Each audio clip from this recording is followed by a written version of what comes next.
Hello everyone, I'm Professor Geek. Welcome back to my channel. And I've got a little bit of a different video today. As you can see from the title, I want to talk about provide analysis for Kong Skull Island. It was just recently released on DVD and Blu-ray, and I finally saw it as I missed it in the theater. My channel usually deals with superheroes, of course, but I saw a lot of elements of a superhero story. At least on the baser archetypal level. I saw a lot of that in Kong Skull Island, and I was incredibly impressed with the film on a number of levels. So I wanted to talk about it and pull out some of those elements for my viewers, and hopefully open up a new way of looking at the film that some might not have considered before. When I say that it reminded me of a lot of superhero films, or at least that superhero archetypal story, it's what philosophers might call the Apollonian Dionysian conflict.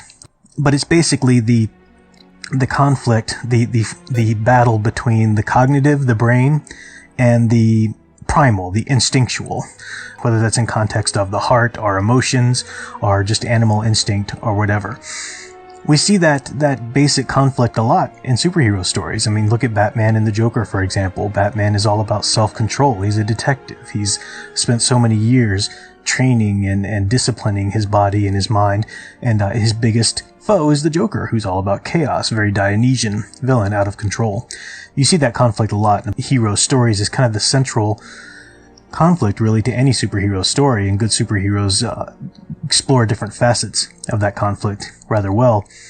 I saw that in Kong Skull Island because Kong is very much our hero here. He's our Apollonian hero. I'll explain that in a moment. And the skull crawlers, of course, which were in the previews and everything, the real monsters of the film, quote unquote, are very Dionysian. They're reptiles. So we have, first of all, the reptile mammal divide, and this is something in any King Kong story. I think every movie that's been made about Kong, has featured Kong fighting some sort of reptile at some point on the island before they take him away. At least in a lot of the films, he's either fighting dinosaurs or some sort of giant snake or some sort of, in this film, a reptilian-like creature. And that's a great thread in the Kong story because he's King Kong, right? He's the head of the top species. Kong is a mammal. Kong's like us. And in evolutionary terms, even in cultural evolutionary terms, Kong's a giant gorilla, which is very close to us, in terms of animals in general, in terms of species, quite a bit higher on the evolutionary chain. The reptiles are seen as the most basic in the evolutionary chain. People will still talk about, you might have heard somebody say, oh, you're just thinking with your reptilian stem. If you're talking about being incredibly hungry or horny or whatever, I mean, just those basic human instincts, that's thought of as us thinking with your reptilian stem. And what that means is your brain stem in the back of your brain that controls all of your basic reactionary, physical, instinctual behaviors and needs and wants and desires and everything like that. Our higher brain functioning is our higher cognitive abilities to reason, to self-control, to create, and all of that. So reptiles being at the base of this evolutionary chain, mammals being at the top, and we have King Kong showing that he's at the top of this chain. And then there's always the conflict between man and Kong. In this film, though, Kong is... Now here I'm going to go ahead and get into spoilers. So if you don't want to ruin the film, if you don't want to hear any of these, please go watch the film on your own. It's an incredible film. And do come back, because hopefully I'll pull out some things that might make you think about it or help you to consider it in a different angle. In this film, Kong is very much the superhero of that island, of Skull Island. The skull crawlers, they're not just reptiles, they're actually called skull crawlers, and they look like a skull, right? You look at their heads, they've got this sort of faux eye in front of their real eye that makes them look like a skull. And a skull is what? A skull is an empty head. It's just the bone. There's no brain inside, right? So there's some meaning in that. They're also crawlers. They have no legs, so they have this really cool design to where they've got arms to kind of slide around with and slither, but they're evoking a very base level of evolution. They're almost tadpole-like, just coming out of the water, just developing the arms, but haven't yet developed the legs, So all of this, whoever did the design, guided by the director or producer or whatever, to evoke this low evolutionary chain aspect to them, even though they are quite dangerous and monstrous. And then we have Kong, who of course is traditional, what Kong should look like, but they've decided to show him as a very cognitive being here. He's not big dumb gorilla. He's not control. He doesn't have any primal drive. He doesn't fall in love with the girl in the film and try and take her away, so we don't see that kind of primal drive in Kong. This is a very Apollonian, very cognitive Kong. We see him make tools when he fights the skull crawlers. He even brushes off all of the stuff on the tree and uses it as a bat. Then when he gets stuck in the chains in the shipwreck at one point, he frees himself, but he notices the chain is connected to the propeller, if you remember, and then he uses that as this giant tool to take down the skull crawler. So he's very cognitive. He's reasoning. He's creating. He's using his higher brain function. So that setup there is already there with Kong as the Apollonian savior of the island, really, that hero for the Skull Island. Now that theme, in a good story, in a good film, they should have a general major theme like that and then echo it throughout the rest of the film. And the film has done this beautifully. So the way the film contextualizes this Apollonian-Dionysian conflict is with the idea of forgetting or not paying attention to or denying or whatever ancient wisdom. Twisting ancient wisdom even. We see this in a number of places.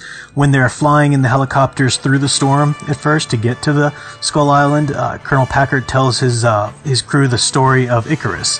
And of course, Icarus is the mythology of Daedalus was his father, the great inventor, the one who invented the labyrinth. And he was imprisoned in the labyrinth because the king of Minos didn't want anybody knowing the secrets of the labyrinth, so he would imprison Daedalus in there for the Minotaur to eat and everything like that. So Daedalus and his son Icarus are in there, but Daedalus is a great inventor, so he invents these wings, wax and feathers. He makes these sets of wings for he and his son, and they fly out of the labyrinth. They escape.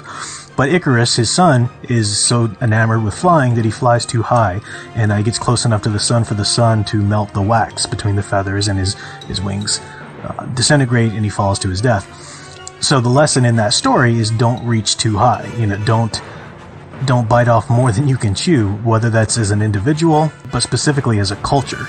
Now, it's very easy. No one really needs help to see how that story can resonate with the time period they've chosen to set this film in, Vietnam, the close of Vietnam, and American imperialism and all of that. They don't really go that route too deeply because that would be sort of an easy and really a cliche route to go at this point, but it's there anyway. The subtext is there for you to read into it.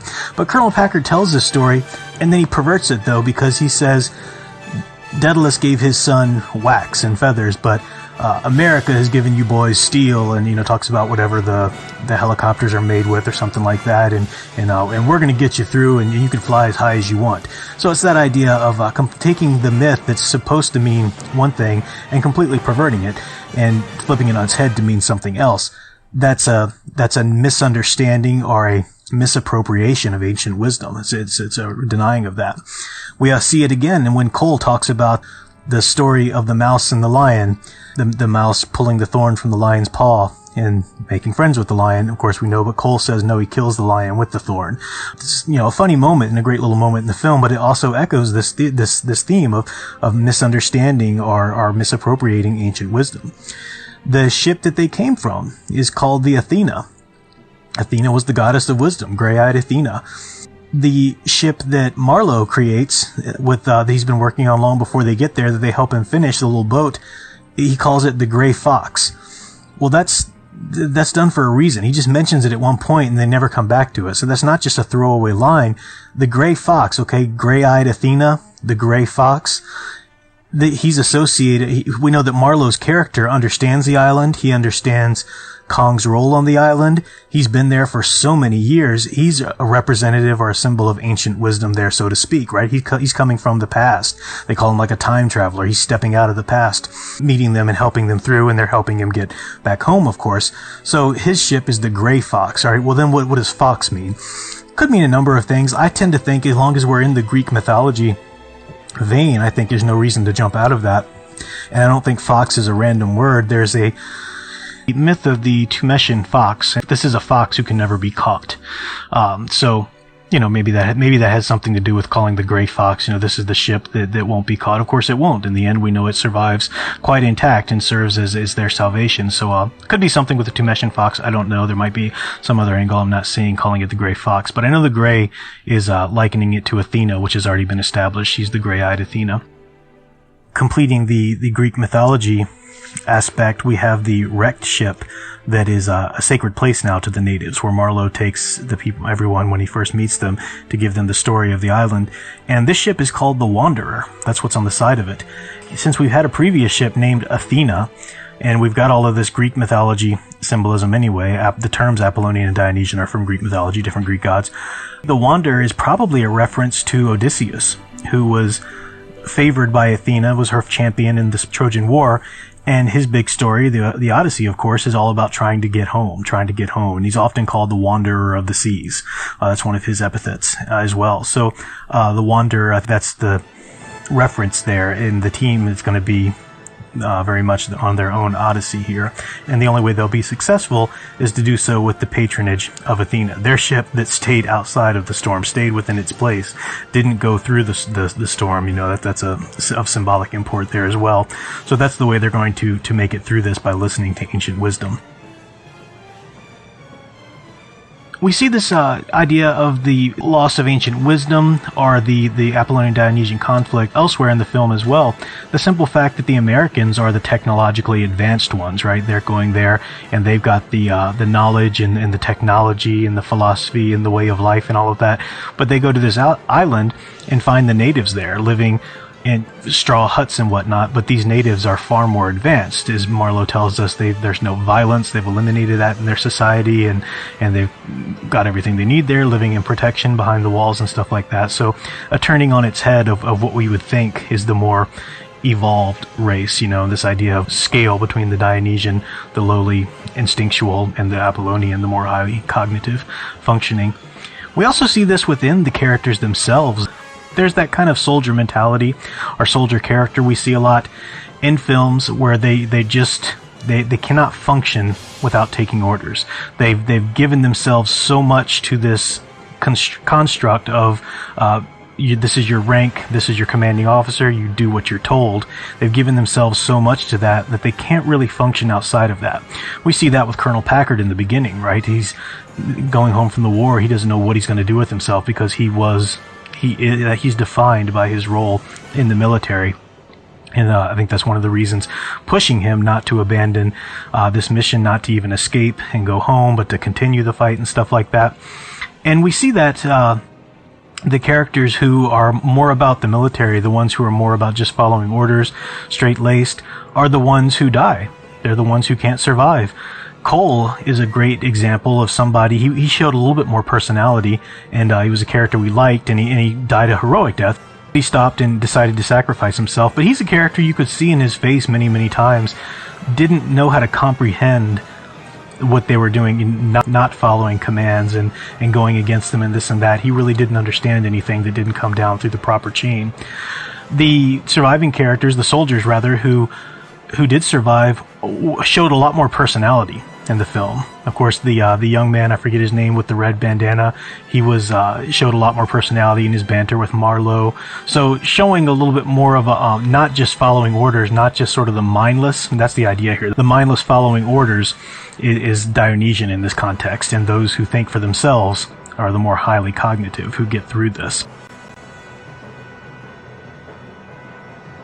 And then finally, there was a little bit of imagery at the end, and this is something we see common in a lot of Kong stories, is a bit of godlike imagery for Kong. He's quite often he's been the god of the island to the natives who live there, as he is in this case as well. But there's that great imagery when Brie Larson's character is sinking in the water. She's been knocked off the ridge, she's fallen in the water, she's unconscious, and she's sinking. And Kong saves her, and we see a great shot from beneath her, and we see her silhouette sinking, but we see the shadow of Kong's hand coming down, and it really is hand of God imagery, lifting her out of what? Lifting her out of the water, right? That's the evolutionary base, the primordial ooze, slithering out of the water to develop his land animals and so forth.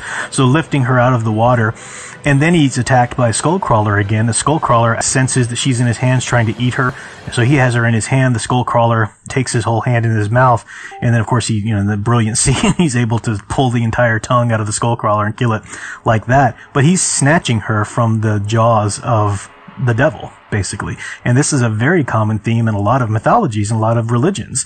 In Christianity, for example, Christ, the sacrifice of Christ to redeem man back, to snatch them from the hands of the devil, who was the god of this world. And you see that echoed in a lot of other, even primitive mythologies, where the gods, if they do anything benevolent, is to kind of save mankind from a darker force or from themselves. But that concept of snatching man from the jaws of the devil is one that we see throughout mythology. So that was a great moment to put in there, and that is the decisive moment of the battle between Kong and the Skullcrawlers. At that point, he's won. So that was a great thing to end it on. So I've given you a lot to think about. I do encourage you to go back and watch the film again. If you haven't seen it, maybe you saw it in the theater and it's been a while, it's so worth seeing and digging into. I know that I'll probably be thinking about it the next few days and pulling out even more stuff and digging out even more stuff. But all of this theme is there. You can look at it in other ways too. I've known people to look at this film as an environmental sort of message and stuff like that. So it can be looked at in other ways too. But this theme is certainly there, and I'm excited to see how this theme will play out. Because if Kong has so historically been pitted against reptiles in terms of the Apollonian Dionysian conflict, I'm interested to see what they're going to do with him versus Godzilla. Because Godzilla, of course, is a reptile, but he's also a protector, as we've seen in the first film in this universe. He's a protector, and of course in the historic Godzilla movies as well. I'm not incredibly versed in those, so I can't really speak to a lot of that. But it'll be interesting to see what they do with this. I'm very much looking forward to future films in this universe. I'm very much looking forward to the King Kong Godzilla movie, but I really hope it doesn't stop there. I think they've already hinted at a bunch of different offshoots they can do, but I think they've got a incredibly well made and a popular and hopefully financially lucrative universe here to pull from. So watch it again, keep taking a look at different points of it. Let me know in the comments anything you've seen that maybe I didn't mention, or maybe a different direction we can go in as well. I would love to hear your points or your observations about the film. They're fun to think about, and they're fun to unravel and keep picking at, and that's what great art should be. It should have all of this loaded thematic imagery, elements, character developments, or whatever. These should be in there because these help us to ask questions about ourselves, and they help us to ask questions about life, and that's to eventually evolve ourselves intellectually, philosophically, spiritually, or whatever. That's the point of art. Hello everyone, I'm Professor Geek. Welcome back to the channel, and welcome to my reaction to the Kong vs. Godzilla, or Godzilla vs. Kong, whatever it's called, trailer that dropped today. Wow. It's weird. It's a weird feeling being excited for a new movie. And now I'm not across the board excited like it's gonna be amazing. Just shut up and don't say anything critical, like most people are when they just decide they want to like a movie, the Batman or whatever. No, I'm saying everything so far looks good, and I really hope it continues to, because if it continues on this projection that it's on, trajectory, then I'm all for it. That sounds pretty good. Now, why though? Specifically, why? And that's what I want to talk about. You might remember a long time ago, I did a video review on Kong Skull Island. It's a little long, but I give an in-depth analysis of Kong Skull Island. Specifically, Kong as a hero. Because that's what attracted me to that movie.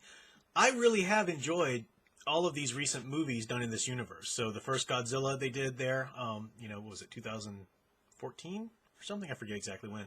But that was a great great movie, I thought. I loved Kong Skull Island. I really enjoyed Godzilla King of Monsters. And I've read the comic book. I've done videos too. I'll link that as well. I've read the comic book tie-ins that come into the movies and give you a little bit threads of the story in between and stuff like that. Really great stuff. Now, I'm not a kaiju fan in general. I don't I'm not a fan of like the old Godzilla movies, or I'm not a nut like that. I have nothing against them, nothing at all against them. It's just not to my taste. I'm not interested in it, and I shudder to say that because kaiju fans are almost as bad as anime fans in that they just can't comprehend somebody not enjoying their franchise. So before you run to the comments right now and say, "Oh, but you need to watch this movie and you should watch that movie," no, I'm not going to do any of that. So stop it. Okay. I was interested in these movies because they're very well made. Thematically, they're good. They're examples of good storytelling, I think, for the most part, character progressions, arcs, and stuff like that. I mean, they're not perfect, but they're pretty good. And they give the audience of these franchises what they want, at the same time being able to bring in new fans of the franchises, which I think is great. But specifically, what really drew me to it was Kong being portrayed as a hero. So in that video, wherever it is, that I talk about Kong as a hero in the analysis of Kong Skull Island, I've always enjoyed King Kong movies. The spectacle of it, the way it's kind of ingrained into our American mythos, I really did appreciate that. But I'd never really felt the Beauty and the Beast aspect that's always in those stories, that kind of theme and stuff like that. I thought they were always done quite well. I never really felt a connection to Kong though, like I wanted to root for him as a character or something like that, like other people did, because he wasn't a character that I'd want to root for. He's an interesting character, certainly sympathetic and things like that, and kind of cool to see him do all that he does and stuff. But it never really struck me in that manner until I saw what they did in Kong Skull Island. Suddenly, as I say in that video, they've given the whole story an Apollonian versus Dionysian conflict theme. And I explained that in that video, but it's basically the idea that Kong is not, in the Kong Skull Island, he is not big dumb brute who wants pretty woman. Not at all. That's how some of the previous Kong movies, portrayed him as. Or at least some level of that, This Kong in Skull Island was not there at all. He was the protector of his island. He was there to protect the island from the skull crawlers, And so you had mammal versus reptile. And that was a really cool dichotomy because mammal, as a primate, he's more likened to us in the evolutionary chain there where he's got higher brain function. Reptiles, they're still thinking with that reptilian stem. They're just about kill, conquer, eat, that kind of thing. And those reptiles, those monsters were even called skull crawlers because of the way their face looked. But what is a skull? Well, a skull is an empty head. You think about a skull on the ground or something like that. So it matched that theme as well. There are a lot of other little subtle details that they did with Kong Skull Island that really play into that Apollonian versus Dionysian conflict, and the idea of honoring lost knowledge and ancient knowledge and ancient wisdom as well. I point that out in that video. It's definitely worth watching if you can get through it all, because I don't think I scripted it out, so it's a slow build. But anyway, so I love that about Kong Skull Island, and I love the fact that he was a hero. He was adapting. There was a nobility about him. He was there to even protect the animals on the island from these skull crawlers. He was there to protect his home, even to protect the natives. They had a healthy respect for him. He didn't get in Kong's way, but he was there to protect, not to be a big bully or just to conquer or to be a big animal who just kind of acts out or anything like that. There's real higher functioning with this Kong. There was a nobility about King Kong suddenly that I thought was amazing, and it made that movie one of my favorites. In terms of this genre. And I watched it a numerous amounts of times. I just really appreciated that portrayal of Kong. Now I could have a personal connection to him. That's what I'm seeing in this trailer. And that's why I've titled this video, Could Kong Be, it was something to the effect, can Kong be the aspirational hero we've been looking for in cinemas? Because they haven't given us an aspirational hero. Superman, they never portrayed him since, Snyder or whatever is the true aspirational hero he should be.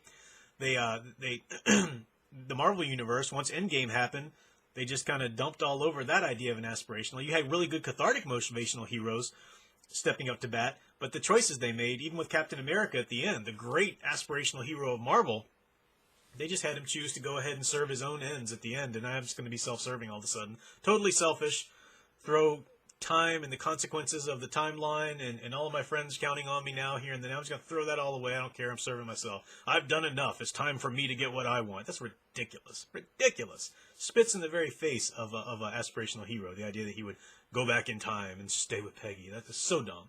And there's no defense you can make of that makes any sense. It's bad choice. Horrible bad choice for the character and writing in general. So we don't, what are our aspirational heroes in current day films? We'll always have our ones that came before. What they did to Luke Skywalker, of course, in the movies. They've just dumped on all the aspirational heroes. And as I've said, this year I want to be the year of the aspirational hero, at least here on my channel. So I'm calling attention to that. And now I see this trailer. I see this trailer for Godzilla vs. King Kong. And we don't know the whole plot, but from the trailer, we get the sense that, okay, we left Godzilla from Godzilla King of Monsters as a benevolent ruler of Earth, right? You didn't get in his way. He's not quite the protector that Kong was, because he's a reptile still, but he's still benevolent, and he took care of the baddies, and you stay out of his way, and you stay out of the creature's way, but they rule generally okay if you just stay out of their way. Well, so we left him in that state. Well, it seems like in this trailer that it's hinted at that for some reason Godzilla is now hurting people. He's now going out of his way to attack people and hurting people, and that's new. So they figure out something's wrong here. We don't know what that is. It's a mystery to us as viewers. And I'm not saying anything. I'm just saying what was in the trailer. So there's no secret knowledge I have. I'm not spoiling the movie for you or anything like that. And for whatever reason, they find Kong somehow in the trailer, and they're bringing him to the mainland off of Skull Island or whatever to, I guess, try to protect them from Godzilla or to get through to Godzilla. I don't know exactly what the details are, but the idea is that somehow Kong is going to be able to help. And they don't bring Kong to the mainland as a captive for a spectacle. It's not like the old King Kong movie. He didn't come because he was just enamored with I'm blanking on the actress's name and the character's name. Fay Ray, her character. I'm blanking on her character's name. But he's not enamored with some pretty girl, and that's why he comes. No, they hint at a little bit in the trailer that he actually has this connection to this little child, and he wants to protect her. Oh my gosh, now you've got a Kong who was there to protect an island, the people, the animals, the whole ecosystem of the island. That was noble enough. Now you've just ratcheted that nobility to the next level, and now suddenly he's wanting to protect this little girl? That is amazing. That is so cool. I am so excited to see this movie now, if it continues on this trajectory, and if it doesn't, introduce any nonsense. And I do hope that they figure out what's wrong with him, or they, he ends up being a good guy in the end. But they even showed images of Kong just going after Godzilla. This is a godlike reptile who can, breathe this fire energy and stuff like that. I know Godzilla fans don't hate me for forgetting the proper name of whatever his beam thing power is.